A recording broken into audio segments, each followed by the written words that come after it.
Gara-gara kita ini saya sekarang jadi kepala dinas pendidikan.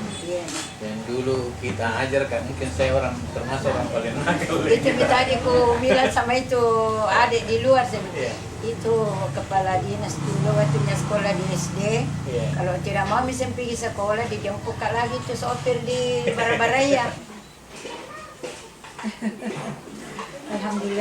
Alhamdulillah berhasil lagi anakku satu menduduki satu artinya jabatan yang baik. Mau selesai.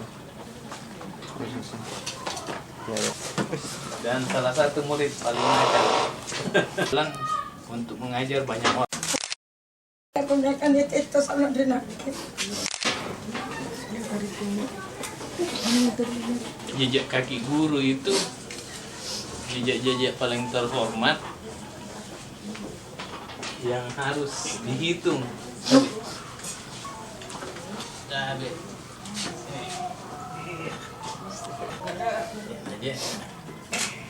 Ya.